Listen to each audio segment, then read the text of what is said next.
할렐루야, 사랑합니다. 우리 동일비전 공동체 성도 여러분, 한 주간도 잘 보내셨습니까? 또 어떤 분들은 한 주가 아니라 또 더 오랜만에 또 예배를, 영상 예배를 통해서 만나게 되는 분이 아마 있을 것 같습니다.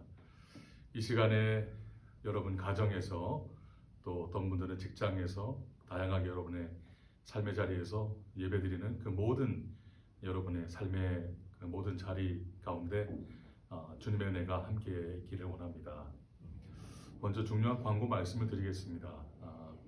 지난 주말쯤 해서 정부에서 또 이 방역 관련된 그 지침을 발표했는데, 우리 교회에서도 동일하게, 서울과 동일하게 2.5단계는 유지를 하게 되지만 전체 교인의 10%에 해당하는 출석 성도를 인정하는 대면 예배로 내일 아침부터 18일 아침부터 그렇게 변화가 생길 것 같습니다.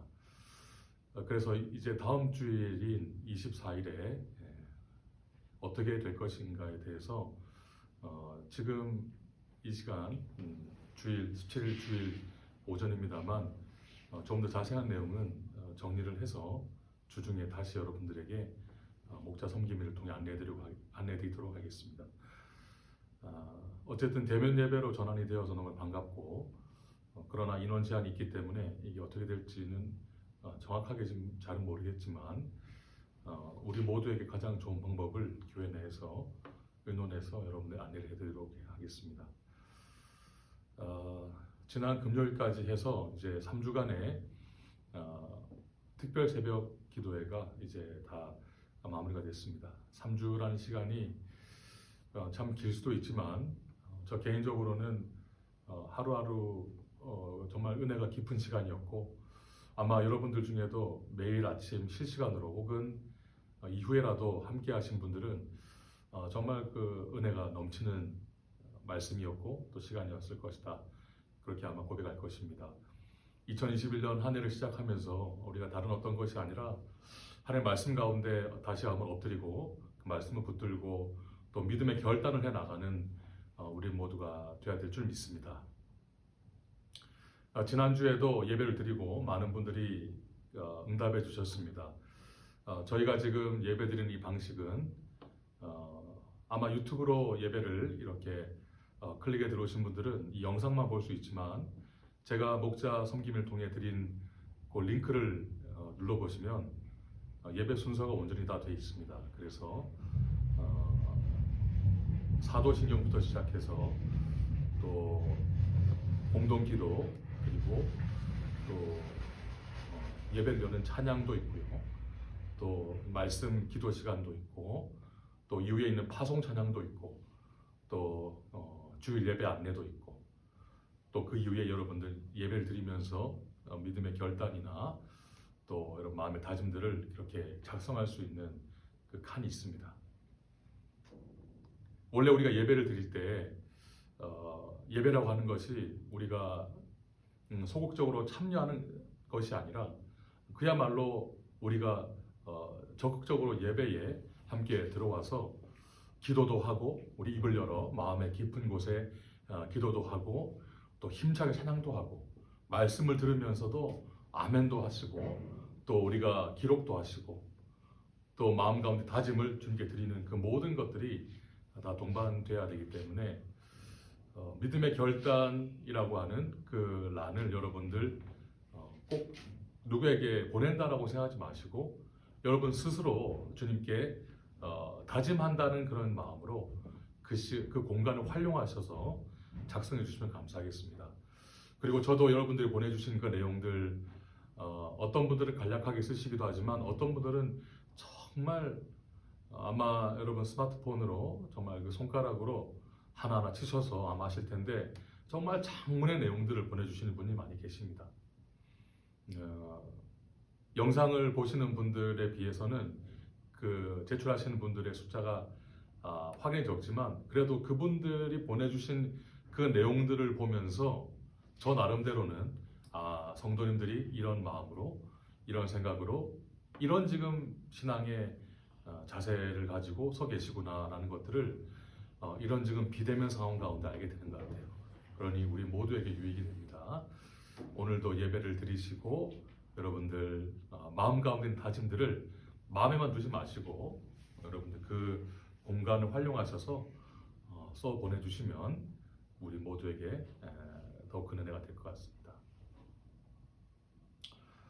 사랑하는 성도 여러분, 이제 1월 또 2021년도 시작을 하고 벌써 이제 몇 주간의 시간이 흐르고 있습니다. 예년 같으면 연말도 그렇고 연초도 그렇고 참 많은 일들이 있죠. 분주하게 아마 보낼 겁니다. 여러 가지 모임들이 있고요. 또 정리하는 시간도 아마 보냈을 것이고 또 새롭게 준비하는 시간도 아마 부지런히 보냈을 법한데 참 작년부터 시작된 이 코로나 팬데믹 상황이 올해도 이어지면서 뭔가 아직까지도 적응이 되지 않고 우리 삶에 큰 변화가 이어지고 있는 것 같습니다. 여전히 처음 맞이하는 시간들입니다. 작년 2월 제 기억으로는 셋째 주 혹은 넷째 주 정도에 이 코로나 상황이 우리의 피부에 와닿게 됐는데 아직 1년이 안 됐죠. 이제 곧 만 1년이 돼가는 것 같아요. 정말 처음에는 곧 끝날 것 같았고 뭐 불과 조금 이렇게 하다가 말겠지라고 했는데 어느덧 정말 1년을 맞이하게 됩니다. 그 1년이라는 시간 동안 우리가 어떻게 견뎌왔는가 뒤돌아보면 참 놀라운 아마 생각이 들 겁니다. 그렇지만 그럼에도 불구하고 여전히 오늘 이 시간에도 여러분들 성도님들 각각의 한 분 한 분 각자에게 아마 모두에게 아마 다른 그런 삶의 어려움들이 여전히 이 시간에도 있으리라 생각합니다. 만나지는 못하고 전화를 통해서 이렇게 신방을 해보면 또 대화해보면 여러분들 주로 하실 말씀이 있지 않습니까? 일 없습니다 라고 하시기 때문에 참 한편으로는 듣기에 좋고 또 안도가 되지만 사실 일 없습니다 라고 말씀하시지만 그 이면에는 차마 여러분의 모든 속사정을 말씀하시지 못하시기 때문에 또 모두가 다 힘들고 저마저도 또 저를 배려하는 마음으로 여러분의 어려움들을 다 말씀하지 않으시려고 하시는 말씀이신 것도 알고 있습니다. 그런데 조금 대화하면서 여러 가지 이어지고 있는 그 어려운 상황들을 말씀해 주시는 분들이 계시죠. 그러면 정말 상상하지 못했던 일들이 많이 있는 것 같아요. 그 일이 얼마나 크고 얼마나 그렇게 크지 않고를 떠나서 그냥 또 각각의 삶을 우리가 이야기 들어보면 이런 일도 있구나 라고 하는 그런 상황들이 아마 우리 성도님들의 삶에 다 있을 것입니다. 이번 달 또 초중순에는 많이 추웠고 또 그런 추운 문제들이 또 성도님들에게 특별히 우리 어르신들께 또 큰 어려움이 있지 않았을까 생각이 들기도 하고 또 나라 경제가 더 어려워지는 이 상황에 맞물려서 또 여러분의 삶에 또 일하시는 부분이라든지 또 여러분의 생계의 문제라든지 그런 부분들이 아마 평상시보다 더 어려워지지 않았을까라고 하는 그런 염려도 있고 또 무엇보다 우리의 신앙의 생활을 보더라도 과거에 내가 그랬던가라고 싶을 만큼 지금 돌이켜보면 그래도 그때는 예배를 드리고 그래도 그때는 교회를 내가 찾아가고 또 동력자들과 교우들과 사랑방 식구들과 함께 서로 신앙을 나누면서 그래도 그때는 기도도 했고 찬양도 했고 그렇지 않았는가라고 어쩌면 그때를 그리워하는 분들도 있을 것입니다. 그만큼 요즘에는 여러분 개개인의 그 신앙을 온전히 붙드는 것도 참 쉽지 않은 것이 아닐까 그런 여러 가지 어려움들이 있습니다. 그래서 총체적으로 뭔가 마음 가운데 희망이 있고 소망이 있고 기쁨이 있고 뭔가 이겨낼 힘이 있고 뭐 이런 고백보다는 어쩌면 계속 언제부터가 이어지고 있는 이런 무거운 마음들과 또 뭔가 새로운 어떤 나를 일으켜주는 어떤 힘과 어떤 격려와 이런 도움들이 느껴지지 못한 채 자꾸만 마음이 축소되어 가는 것은 혹시 아닐지 그런 염려가 있습니다. 오늘 우리가 나누기 원하는 말씀은 욥기 말씀입니다. 욥기 말씀. 욥기 말씀을 아마 2019년도에 하반기쯤에 한번 나눴던 기억이 있습니다. 그때 욥기 전체의 말씀을 1장부터 42장까지 그 흐름들을 잘 한번 말씀드리면서 욥에게 임한 이 고난과 또 그 친구들과의 대화와 또 그 고난을 이겨내는 욥의 신앙의 여정과 또 신앙의 어떤 갈등과 결론적으로 그 모든 걸 극복해내고 주님께 믿음을 고백했던 뭐 이런 내용들을 나눈 적이 있는데 다시금 이 욥의 삶이 아마 오늘 우리 모두에게 다시금 조명되어야 될 것으로 주님께서 마음을 주시는 것 같습니다. 우리가 아는 것처럼 욥은 참 많은 것들을 소유한 사람이었습니다. 자녀도 많고 가진 재물도 많고 또 무엇보다 하나님께서 귀히 여기시는 친히 그를 의로운 사람이다라고 말씀하신 정말 우리 가운데도 찾아보기가 쉽지 않을 만큼 어쩌면 우리에게 우리 삶에 아주 이상적인 나도 그런 삶이 되기를 원하는 아마 그런 인물이지 않았을까 싶습니다. 그런데 문제는 욥의 어떤 개인적인 문제가 아니었고 그런 욥을 심판해보고자 하는 이 사탄 마귀의 마음이 있었던 것이죠. 그리고는 하나님께서 욥을 너무나 믿고 너무나 신뢰하고 사랑하셨기 때문에 그 사탄의 그런 의도를 주님께서 양보하신 겁니다. 그래 네가 한번 해봐라. 아마 욥은 흔들리지 않고 결국은 믿음으로 고백할 것이다 라고 하는 그런 신뢰가 있었을 것입니다. 그리고는 이 사탄의 시험이 욥의 인생을 덮치자 그에겐 정말 많은 어려움들이 생기기 시작했습니다. 많은 재산을 잃은 것뿐만 아니라 사랑하는 자녀들까지 잃었죠. 그리고는 그의 이 모든 삶이 정말 한순간에 저 높은 곳에서 가장 낮은 곳으로 곤두박질 쳐 내려갈 때 그걸 경험하는 것도 매우 힘든 일이었지만 정말 사랑하고 믿고 함께했던 아내로부터 원망을 듣고 더군다나 네가 믿는 그 하나님이라고 하는 그분이 지금도 계시나? 네가 믿는 하나님이 계시다면 지금 너를 이렇게 놔두겠는가? 그리고 아직까지도 네가 이 지경이 되도록 지금도 여전히 하나님을 믿고 따르고 있는가라고 하는 이런 비난과 여러 가지 원망과 또 그런 좋지 않은 말들을 들으면서 그 대상이 사랑하는 아내였기 때문에 더 큰 상처와 충격을 욥은 받지 않았을까 그런 생각들을 하게 됩니다. 사랑하는 성도 여러분, 우리가 믿음 생활을 한다는 것이 과연 우리에게는 어떤 의미가 있을까요? 아마 그런 생각들을 많이 해보게 됐을 겁니다. 마치 우리가 그전에는 언젠가 여러분들이 이 독립비전 공동체에 들어오시면서 신앙생활을 해나가시면서 물론 처음에는 교회 가는 것이 무엇인지 잘 알지도 못했을 것이고 더군다나 찬양을 하고 말씀을 읽고 기도한다는 것이 무엇인지 잘 몰랐을 것이지만 점차 하나씩 배워가시면서 또 익숙해지시면서 그 의미를 다 모른다 할지라도 그것이 내 마음 가운데 부담이 사라지게 되면서 언젠가는 기도하고 찬양하고 말씀을 읽고 예배드리는 것에 기쁨을 느끼기 시작하면서 그런 것들로 이렇게 시간의 감에 따라 여러분의 삶이 변화가 되었을 것입니다.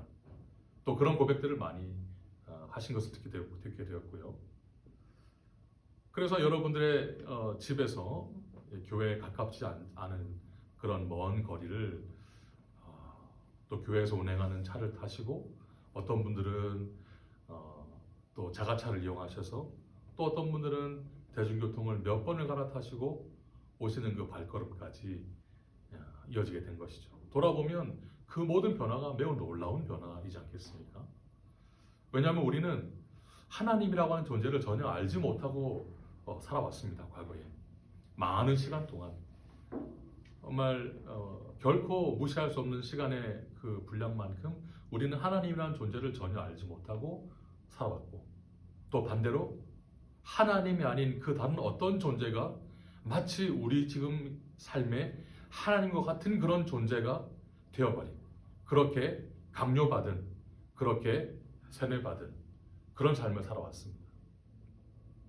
그러니 아마 여러분들의 삶 가운데 갑자기 나의 모든 환경이 변화되어서 정말 아무도 알지 못하는 이 남쪽으로 내려와서 살아가는 것도 너무나 낯선 일이었는데, 그런데 이 여러분 표현대로 이 교를 믿으면서 기독교라고 하는 곳에 나오게 되면서 또 수영로교에 나오게 되면서 특별히 통일비전 공동체에 나오시게 되면서 이곳에서 여러분의 새로운 삶이 시작되게 되면서 예배를 드리고 믿음을 따라 나아가는 이 여정을 해 나가시면서 그때는 잘 몰랐지만 열심히 그래도 매주 꼬박꼬박 자리를 지키시고 함께 예배를 드리는 그 모든 몸부림의 시간들이 지금 돌이켜보면 마치 여러분 구르는 돌에 이끼가 끼지 않는다는 것처럼 그때는 정말 그런 삶의 순환 가운데 다른 생각 없이 그래도 정말 주님을 붙들고 살았구나 라는 생각이 아마 들 것인데, 요즘에는 뭔가 삶에 많은 구멍들이 생기면서 시간도 많이 주어지게 되고 뭔가 생각에 이 틈이 생기면서 하나님이 아닌 다른 것들을 생각해 보게 되고 또 나의 신앙생활에 대해서 회의해 보는 시간도 가져보게 되고, 그 모든 것들이 결코 우리의 믿음을 강화시켜 나가는 것이 아니라 뭔가 마음의 믿음의 중심을 흔드는 그런 상황들이 우리의 삶에 있지 않습니까? 그러면서 우리는 그 전에 그렇지 않을 때에도 우리 삶에 많은 어려움들이 있었습니다. 이 땅에 와서 정착하는 과정이 쉽지 않았습니다. 어쩌면 정착하는 과정이 쉽지 않은 상태에 있기도 하고, 어떤 분들은 많이 정착하셔서 외형적으로 보기에는 그래도 이만큼 하면 많은 성공을 이뤘다라고 말씀을 듣는 분도 계시겠죠. 어떤 편이든지 간에 여전히 우리는 이 땅 가운데 삶이 모든 것이 될 수가 없고 무엇보다 그 사랑하는 가족들에 대한 그 애달픈 마음 때문에 많은 고통을 여러분 지금 이 시간에도 느끼고 있을 것입니다. 정말 한 줄기 빛과 같은 그런 소식들이 지금도 북에서 날아들 것이고, 그런 소식들을 받아들 때면 아마 하루 종일 정신을 차리지 못할 때도 있을 것이죠. 마음이 녹기도 하고 너무나 애달프기도 하고 그 소식을 들은 가족들에 대한 여러 가지 마음들이 있지 않겠습니까? 그러니 우리의 삶은, 여러분들의 삶은 온전히 이 고난의 삶이었다라고 말을 해도 과언이 아닐 것입니다. 지난 주 중에 어떤 젊은 친구들, 지금 대학생입니다만 참 기특하게도 북한에 대한 연구를 하기 원한다라고 해서 다른 분에게 추천을 받아 저에게 연락이 왔습니다. 북한에 대해서 또 이 땅에 오신 우리 동포들에 대해서 연구를 하고 싶은데 저희가 아는 게 없어서 주변에 물어봤더니 저 목사님께 좀 물어보면 뭔가를 들을 수 있을 것이라고 해서 연락하게 됐습니다. 제가 이런 분들의 요청에 아주 적극적으로 응해드립니다. 왜냐하면 제가 아는 것이 많아서가 아니라 저도 그런 시기가 있었기 때문입니다. 저도 북에서 오신 분들을 만났던 이후부터 여전히 지금도 많은 것들이 궁금하고 알아가고 있는 형편이긴 하지만 처음에 느꼈던 그 당황스러움과 또 막막함은 매우 컸단 말이죠. 그래서 그런 부분들을 좀 도와드리고 싶은 마음으로 응하는데 그런 처음 단계에 있는 사람들은 정말 이 이성적으로 또 학문적으로 북한이나 또 탈북민들이나 또 더 크게는 통일이나 뭐 이런 주제들을 연구해 보고자 하는 마음들을 가집니다. 저도 그랬던 것 같아요. 그런데 뭐 불과 얼마 되지 않은 시간이지만 제가 함께 동포들을 만나고 함께 삶을 들어보고 나누면서 정말 그런 주제들을 함부로 논한다는 것은 너무나 어려운 이야기이기도 하고 또 한편으로는 너무 거창한 주제이고 정말 우리가 관심을 가져야 될 것은 지금 이 땅에 와 계신 한 사람에 대한 이야기이지 않을까라는 생각을 해봤습니다. 이게 그런 얘기를 해줬죠. 제가 아는 얘기는 다른 것이 없고 많은 삶의 어려움에 대한 이야기들, 정착 단계의 이야기들, 또 이 땅에 넘어오시던 과정 중의 이야기들, 또 지금도 여전히 겪고 있는 어려움들에 대한 이야기들, 그리고 그 모든 걸 이루어서 우리 북한에 있는 동포들을 생각해보자 이런 얘기들을 나누게 되었는데 그런 얘기들을 제가 질문을 받고 답을 하면서 다시금 새삼스럽게 제 마음 가운데 잠재되어 있던 생각들을 다시금 알게 됐습니다. 저희 인식 가운데 있던 건 뭐냐면 우리 동포들이 또 여러분 성도님들이 정말 한 분 한 분이 너무나 큰 우리 인간이 경험하기엔 너무나 힘든 그 거친 삶을 살아오셨다라는 사실이었습니다.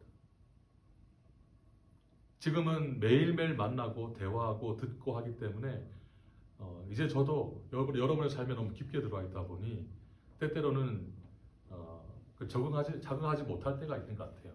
그런데 생각해보면 다시 한 발짝 들어와서 생각해보면 정말 너무나 거친 삶을 살고 있고 살아왔다. 그러니 이 고난의 두께라는 것이 얼마나 두껍겠습니까?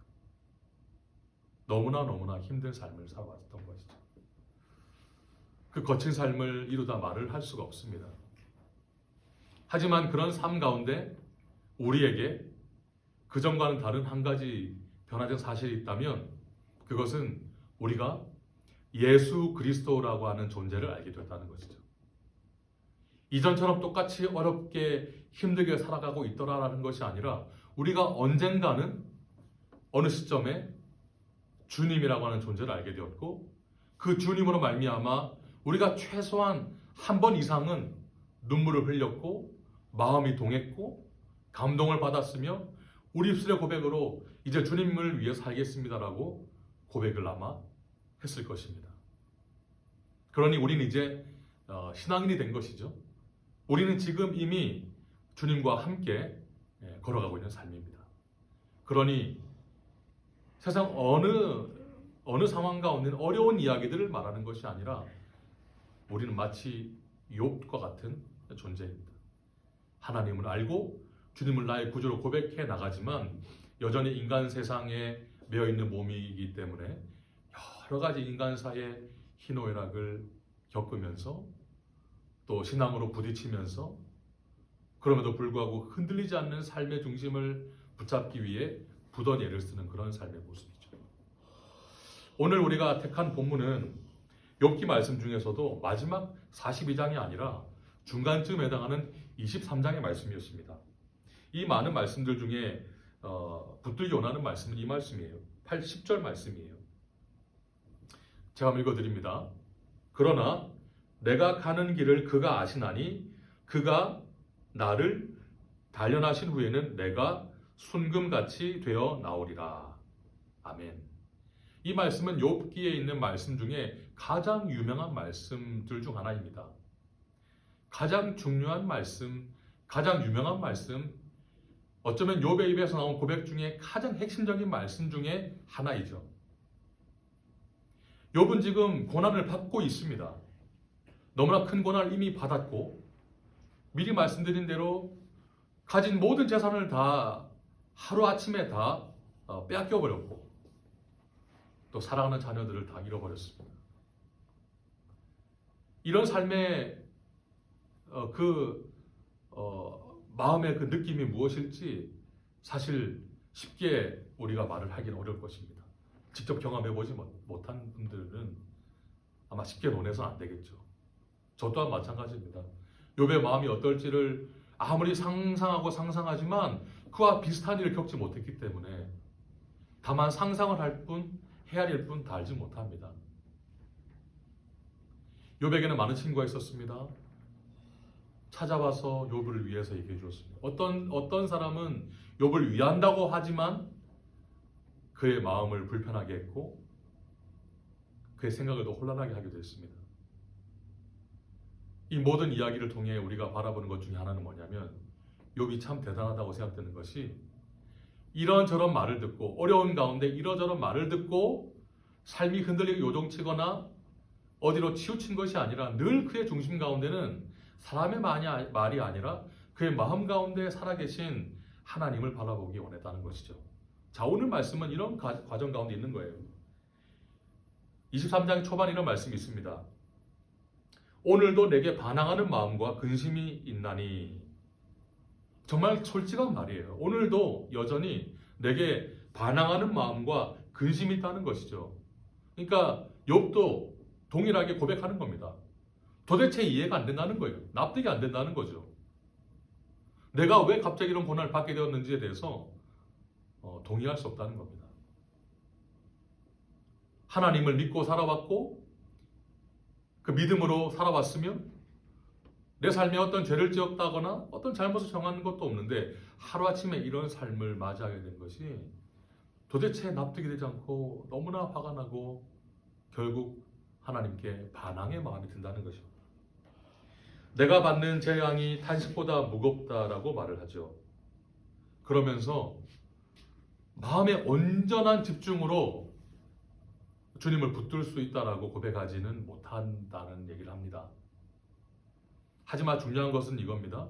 오늘 10절 말씀에 그러나 여러 가지 생각과 여러 가지 마음과 정말 정리되지 않은 많은 어려움들이 있지만 지금도 극복해야 될 많은 문제들이 있지만 내가 할 수가 없지만 내 능력으로 극복할 수 있는 문제가 아니지만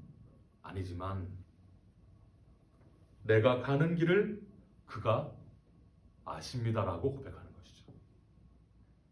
사랑하는 성도 여러분, 바로 이겁니다. 도대체 나는 다 알 수 없습니다. 나는 다 보지 못합니다. 이해하지 못합니다. 예상할 수 없습니다. 이해하지 못합니다. 어떤 방법을 알지 못합니다. 나는 능력이 없습니다. 나는 부족합니다. 난 연약합니다. 그렇지만 한 가지 분명한 것은 내가 가는 이 모든 길을 주님이 아십니다. 그 고백이 오늘 저와 여러분 마음 가운데 있기 원합니다. 사실 그렇지 않습니까? 우리 인생은 정말 이 안개 속을 걷는 인생이지 않습니까? 살얼음판을 걷는 인생이지 않습니까? 지금까지 걸어왔던 길이 아무리 확실하다고 해도 오늘 걷는 이 길을 우리는 알 수 없습니다. 오늘 다시금 처음 내딛는 발걸음이지 않습니까? 그런데 분명한 한 가지는 내가 가는 이 길을 주님이 아신다는 것이죠. 할렐루야. 이 욥의 고백은 정말로 진리임을 믿습니다. 욥의 진심이자 진리임을 믿습니다. 우리가 가는 이 길 끝에 분명히 주님께서 우리 두 팔을 벌리고 우리를 맞이할 줄 믿습니다. 내가 가는 이 모든 길을 그가 아시나니 그가 나를 단련하신 후에, 그러니까 내가 지금 겪는 이 모든 고난과 어려움과 고통과 눈물과 절망과 낙심과 기타 모든 것들은 이 세상 가운데 내가 우연히 혹은 부지간에 혹은 세상 사람 하는 말로 운이 없어서 내가 능력이 없어서 어쩔 수 없이 내가 겪는 고난이라는 것이 아니라 이 모든 것 또한 하나님의 뜻 안에 있는 그가 우리를 단련하시는 것이다 라고 하는 고백입니다. 그가 나를 단련하신 후에는 이라고 나와 있죠. 모든 어려움 가운데서도 나를 아시는 주님을 온전히 붙들고 나아갈 때 이 모든 어려움들을 마치 나를 단련하시는 것으로라고 우리 믿음의 고백으로 할 때 마지막 그의 욥의 고백은 내가 순금같이 나올 것이다라고 말을 하는 것이죠. 할렐루야. 사랑하는 성도 여러분, 이 말씀을 붙드십시오. 지난 한 주간도 여러분은 12번도 넘게 요동치셨죠? 얼마나 마음에 분노가 치밀어 올랐습니까? 얼마나 낙심되었습니까? 심지어는 여러분 정말 교회도 나가지 못하는 이 상황이 납득이 되지 않고 정말 집에만 갇혀서 더군다나 춥고 밖은 정말 아수라장 같은 이 현실 가운데 내가 있을 곳이라고 하는 것은 이 좁디 좁은 방밖에 없지 않는가라고 하는 그게 안도감이 아니라 너무나 힘든 현실 가운데 아마 지쳤을 것입니다. 그런데 여러분 똑같은 상황이지만 이 모든 상황을 이 세상 어떤 사람도 이해하지 못한다 하더라도 혹은 이해할 마음이 없다 할더라도 오직 한 분 주님께서는 내가 가는 이 길을 분명히 아신다라고 하는 그 믿음의 고백이 우리 마음 가운데 기원합니다. 그리고 이 모든 것들을 다 단련하신 후에 주님께서 우리를 무엇으로요? 순금같이 이전 말씀에서는 정금이라고 말을 했죠. 정금같이 가장 순수한 금, 가장 순수한 믿음, 가장 순전한 신앙인으로 우리를 인도하실 것을 믿습니다. 사랑하는 성도 여러분, 마음을 굳게 하십시오. 믿음으로 걸어나가십시오. 주님을 붙드십시오. 그리할 때 여러분의 삶 가운데 주님이 오늘도 함께 하셔서 우리 인생길을 열어주시고 마음 가운데 평안함을 주시고 고통 가운데서도 주님을 붙들고 나아갈 수 있는 그 모든 상황과 여건을 허락하실 줄 믿습니다. 사랑하는 성도 여러분, 부디 마음 가운데 기쁨으로 찬양하시고 또 말씀을 여러분 하실 수 있는 만큼 읽으시고 또 무엇보다 여러분 삶의 자리 가운데 기도하시면서 여러분 정말 주님을 온전히 붙들고 믿음 가운데 흔들리지 않는 요동치 않는 그 마음으로 걸어갈 때 욥은 마지막 42장 이렇게 고백합니다. 내가 예전에는 주님에 대하여 귀로 듣기만 했지만 이제는 눈으로 바라봅니다 라고 고백합니다. 우리는 지금 그런 여정 가운데 있는 거예요. 언젠가 우리도 그렇게 고백할 수 있을 것입니다. 내가 그 모든 여정 가운데서도 마치 귀로 들은 것처럼 누군가의 신앙을 들은 것처럼 살아왔지만 이제는 내가 바로 그렇습니다라고 고백할 수 있는, 이제는 어떤 것에도 흔들리지 않는 그런 신앙을 소유하게 될 줄 믿습니다. 그래서 정말 죽어가는 많은 자들에게, 신앙이 필요한 많은 성도들에게, 우리 사랑하는 가족들에게 그 귀한 마음과 뜻을 전할 수 있는 우리 모두가 되기 원합니다. 이 시간 함께 기도하겠습니다. 사랑해 주님 감사합니다. 지난 한 주간뿐 아니라 우리의 인생을 바라볼 때 여전히 우리에게는 주님이 필요함을 고백합니다. 주여 함께하여 주시옵소서. 우리의 심령을 붙잡아 주시옵소서. 우리 모든 성도들의 삶을 붙잡아 주시옵소서. 그들의 모든 형편을 어루만져 주시옵시고 그들의 가정과 그들의 모든 관계와 생업과 모든 삶의 자리마다 기름 부어주시고 축복하시고 모든 일이 형통하게 하시고 무엇보다 마음 가운데 주님을 바라보는 그 믿음, 그 소망이 충만케 하셔서 어떠한 어려움에도 요동치 않고 주님만을 붙들고 믿음으로 걸어가는 우리 모두가 되게 하여 주시옵소서. 이제는 우리 주 예수 그리스도의 은혜와 하나님 아버지의 놀라우신 사랑하심과 성령의 교통하심이 주님을 나의 구주로 믿고 어떤 삶의 현장 가운데서도 요동치 않고 주님을 붙들고 나아가기 결단하는 여기 모인 모든 분들 머리 위에 이제부터 영원토록 함께 하시기를 간절히 축원하옵나이다. 아멘.